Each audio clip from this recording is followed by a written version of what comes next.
Hello, everyone. Welcome to SBIFF Film Talk. My name is Audrey Arn. For those of you who don't know, I'm joined tonight by the filmmakers of The Garden is Singing, Ganna Walska's Lotusland. So we're going to start things off first by showing you a quick clip from the film, and then we'll get this discussion started. She saw beauty in the exotic and the eccentric. She liked to plant en masse, where she would put a lot of the same plant over and over again repeated, and it's very striking when you see the volume of the types of specimens that she has and the artistry in which they were positioned.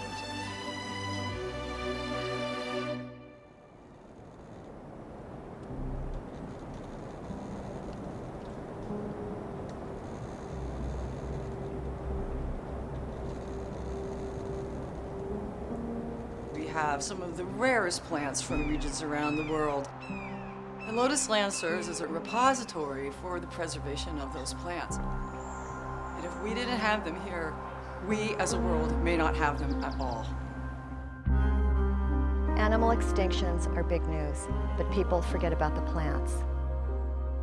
We're actually in the 6th extinction phase of the planet.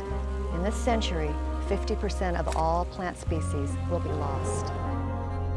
But at Lotusland, there's a unique opportunity to actually see a living extinct plant, Encephalartis woodii.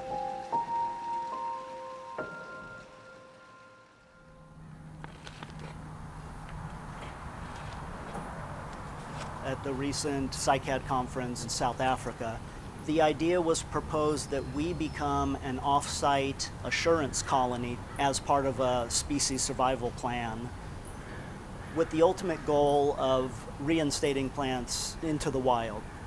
Lotusland works to raise awareness about the importance of plants and our dependence upon them. We encourage people to hopefully live more sustainably, not only in terms of plants and horticulture, but the footprint we leave on the planet. All right, everyone. Welcome, Karen Kasaba, director of Lotusland, Ganna Walska's Lotusland, and Bob Craig, producer. Welcome, guys. Thank you. Thanks so much for being here. Can you, Karen, if you'd like to start just telling us a bit of background about what your connection to Lotusland is and how this project sort of came about and when you became involved? Absolutely. I became a docent at Lotusland in 2013 and had the joy of giving tours. And as people probably know, that the docents are able to give their own tours and they sort of create their own path, their own narrative. So the tours are different every time with every different docent that you have. And going through the garden, I just always pictured it as a film and would just imagine capturing it, how to structure it. I sort of structured my tour and put it in a sequence and thought about how could the film be put together. And so then I started going up to Bob's office after my tours and saying, hey, do you want to make a film? And Bob said, sure. And so we basically had that conversation running for 2 or 3 years.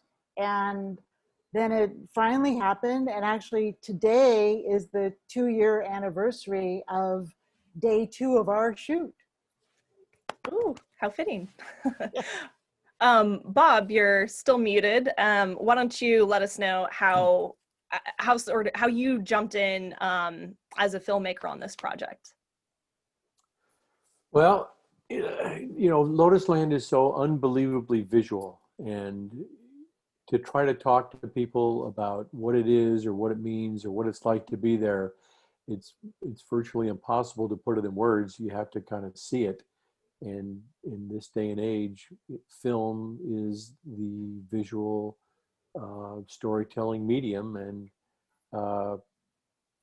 so that's anybody who's film inclined, when they visit Lotusland, they know there needs to be a movie.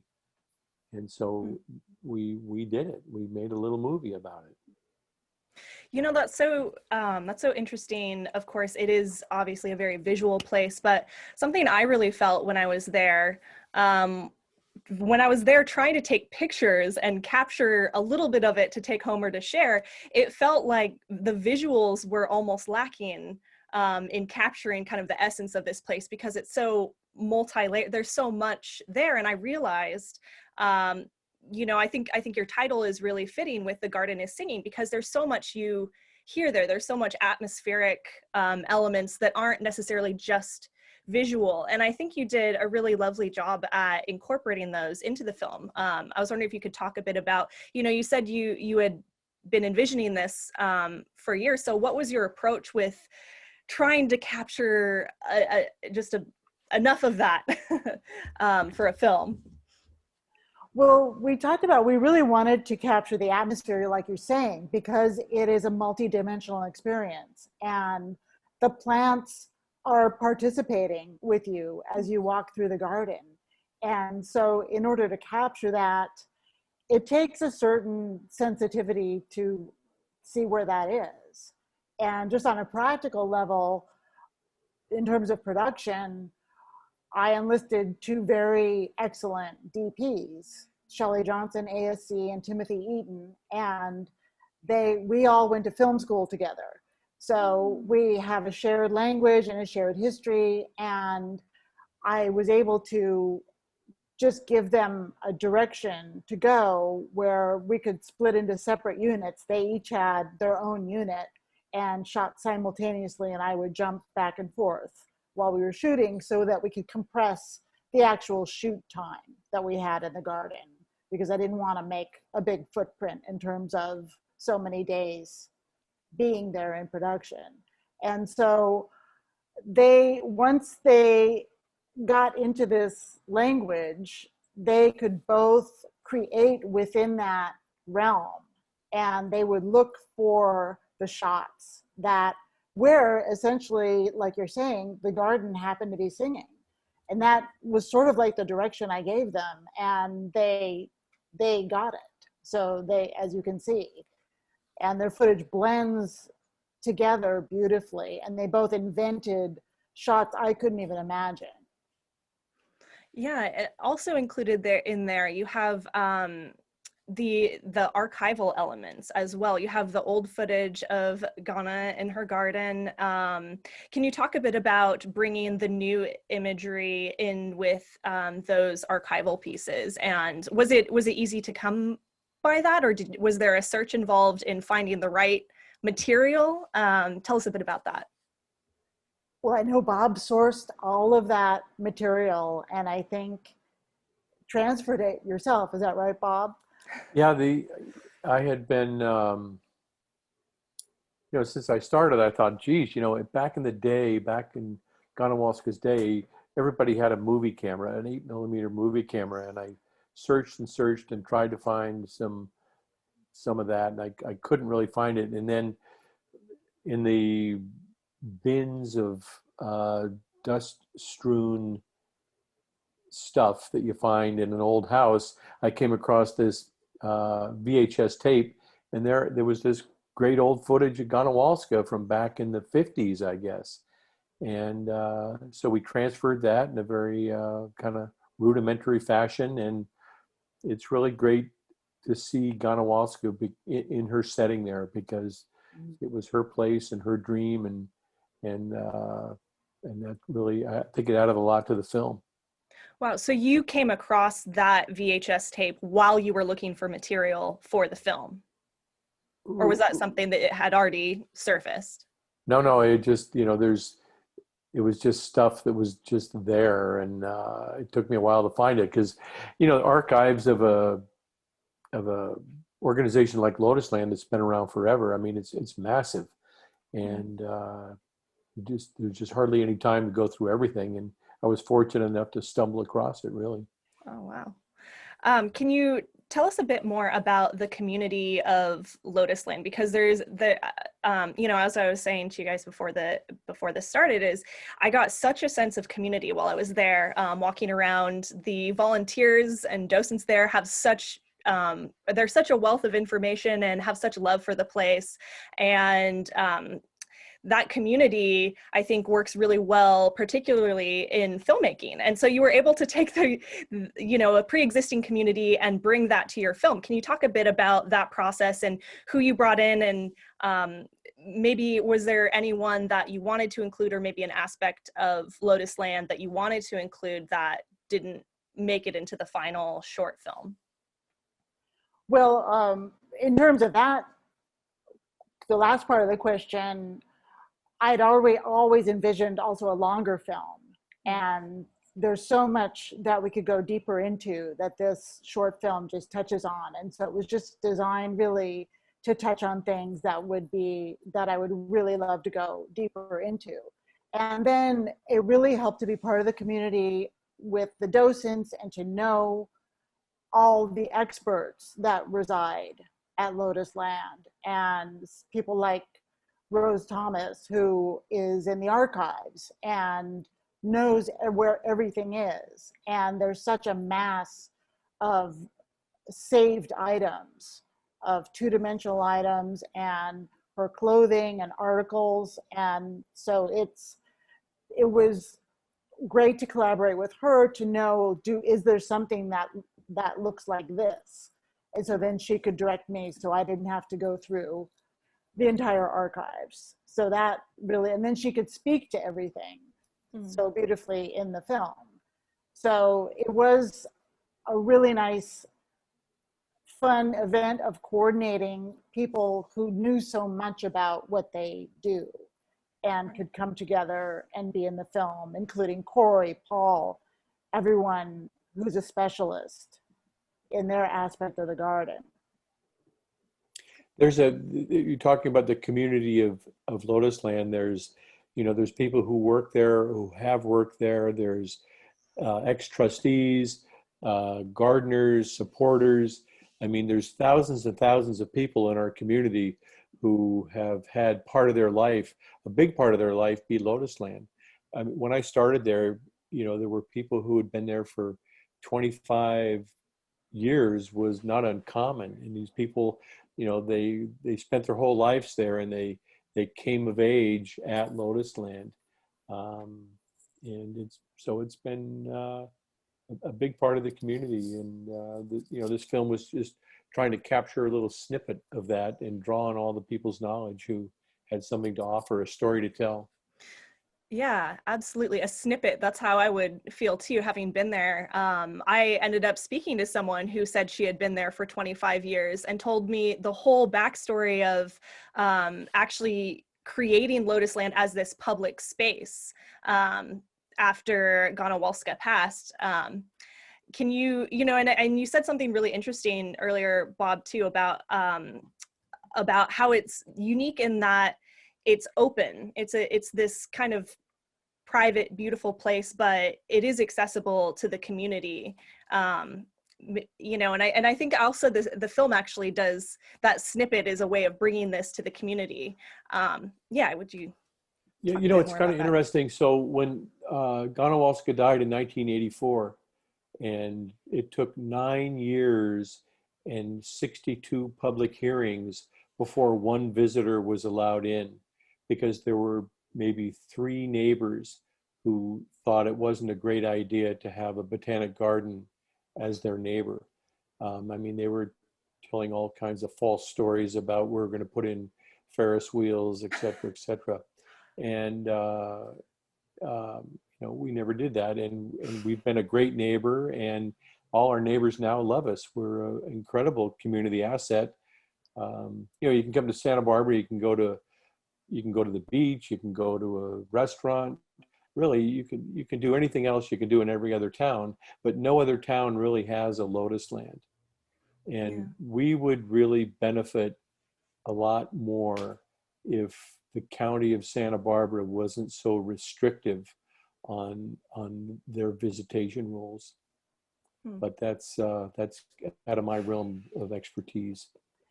And that was a big role of the film, is to raise awareness globally for Lotusland, because people are able to support something when they know about it, and just to get a bigger reach so that people would become aware of the garden and just be fascinated by the story.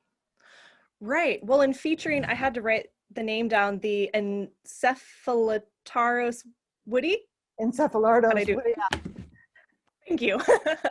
Right, featuring that and the role that Lotusland has in protecting that species of plant and also trying to bring it back. Can you talk a bit about that and including that in the film, because it's just one more layer of this fascinating place. Yeah, could you expand a bit more on that and Lotusland's role in that? That's a big layer. That's a foundational layer. And I think that what's remarkable to me is the whole legacy that Madame Ganna Walska created this garden, which now perpetuates in her name, but it's grown, it's continuing to grow, and the things that she had hoped for, there are people bringing those things into manifestation. And the things, just to be with Paul in the greenhouse and find out, you know, what he's planning to do, what he does with how he makes, you know, fertilizes the seeds himself by injecting them with pollen from the other cycad, the male cycad, and then has the cone incubate in the greenhouse and then sprouts. I mean, it's just amazing. And then he works globally also with getting plants repatriated to where they came from, because one thing about cycads is that they are stolen because they're so valuable. They're so slow growing. It's an expensive plant. And so that's a result, that it's a poaching situation. And so just working with that, and then just working with the garden as an ecosystem with what Corey's doing. The garden functions completely organically, sustainably. It also benefits surrounding properties. The insects that come to pollinate the plants are traveling to the other gardens, and it just spreads out from the center of Lotusland. Yeah. Oof. So another layer, sorry guys, this happens to me all the time. When I get caught up listening to something, the thing that I'm about to ask you goes right out. And, but, oh, I got it now. So another layer, I think, of Lotusland that to me seems like a very foundational layer is the spiritual element, because she had originally intended the property to be a safe haven for Tibetan monks. Is that right? So if I'm getting that story right. So can you talk a bit about maybe just a bit about that history, and then also how you layered that into the film itself, and if that's something that, you know, just how you incorporated that layer of Lotusland into the film? Well, it's an interesting layer to me because it really was a big part of her personality. I mean, in going through the archives with Rose, we found some of her day books, her calendars, and she would write in giant wax pencil events that would happen on the calendar, and she would always track the cycles of the moon. So there'd be a notation for full moon, new moon, all throughout these pages and pages of calendar. And it was just something that was part of who she was, and it's probably what remains in the garden that people feel, maybe not on a conscious level, but it's certainly something that I wish to convey in the film, the magic that happens in the atmosphere. And there were a lot of elements that came together to do that, but a big part of that was having that intention with everything that we did. Yeah, I think what comes to mind for me is that lovely drone shot of the clock, which I didn't realize somehow when I was there is the signs of the zodiac, right? Which is so, you know, I can't wait to go back. That's just what the gist of this conversation is for me, is there's so much more to explore now. Is there more there that I might have missed, or that visitors can look for at Lotusland, her marks of, yes, her spirituality? I've been there every day for 7 years, and every day I go out in the garden, I see new stuff. And so you're always going to find something, an architectural detail or a plant, or you'll meet somebody who knew Ganna Walska who's on a tour, or yeah, there's it's 37 acres, so there's a lot of things to explore. And then gardens change. Gardens are always change, so Mm. it's great in that fashion. I don't know if you'll ever see it all. We have one gardener, Mike Ferner, who's been there. I don't know how he's been there. He knew Ganna Walska. Yeah. He worked for Ganna Wow. Walska, and he probably still sees new stuff every day. Wow.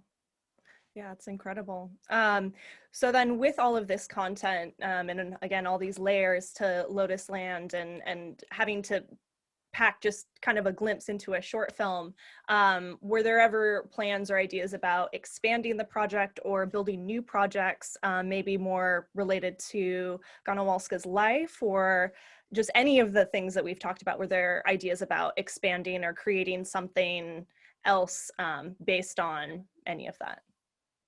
Well, the intention here was within the short film to do our best to balance the story of Ganna Walska with the garden and the story of the garden today. And there's a lot more to her story. She wrote a 530-page memoir that told a lot of her backstory, and it actually ends when she gets to the garden. So it's really interesting because it kind of fills in the space there. And so there's enough there to definitely tell a story, her story. When we started the film, we had hoped that this was going to be a trailer to raise funds for a longer film, which somebody somewhere down the road will eventually make the grand epic of Lotusland in Ganna Walska, and we had hoped to do that. But as things get sidetracked, especially right now, that's happened. But maybe perhaps we'll get back onto it. Maybe somebody's watching one of these podcasts and they want to be part of it, and they'll give Bob Craig at Lotusland a call and say, let's do this thing. That'd be great. Having been through this whole long process, having been thinking about making a film for 3 years, maybe more, and then finally going through the process of making it, what are some of the things that you would say that you gained from this experience, or what you learned, or what you would share with other filmmakers out there? What's the wisdom that you've gained from working on this particular project? The wisdom that helped me was, normally documentaries don't have a script, but I wrote a pretty detailed, structured script before we shot, so that it would be a lot, so that we knew because there was so much to shoot, I just wanted to shoot what we would use. And we really did end up using pretty much all the footage. I think there was a shot of a grotesque that we didn't put in, but there's those little statues she has in the theater garden. And so that really helped. It helped to structure for the people who are on camera doing narration. I sourced material that they had said or written about Lotusland, so that they were essentially speaking their own words. When I gave them an indication, talk about this that you've spoke about before. And then I think they were a lot more relaxed in terms of speaking and carrying the narration. And then by having that script, we could see, at least on paper, and Bob gave me a lot of notes for many iterations of the script, which really helped improve it. And just by having that level of organization, it made the shooting really efficient, and then it also cut the editing time that was budgeted in half. That is great, very practical advice. What about you, Bob? I'd say, certainly Karen did an amazing job on her side of everything, orchestrating the whole project. But we had two amazing cameramen, Shelley Johnson and Tim Eaton. And sometimes it's hard to capture the essence of Lotusland photographically, because the garden experience is so awesome visually. It doesn't always translate to the camera, but those two people really pulled it off. Yeah, absolutely. Incredible. Mhm. Well, I could go on and on talking about Lotusland with you guys, but I don't want to I don't want to take up any more of your time doing that, because it could go on forever. Any final parting words about the film or the project or Lotusland? Oh yeah, actually, please give us an update of how Lotusland is doing now, and when people can visit Lotusland if they want to.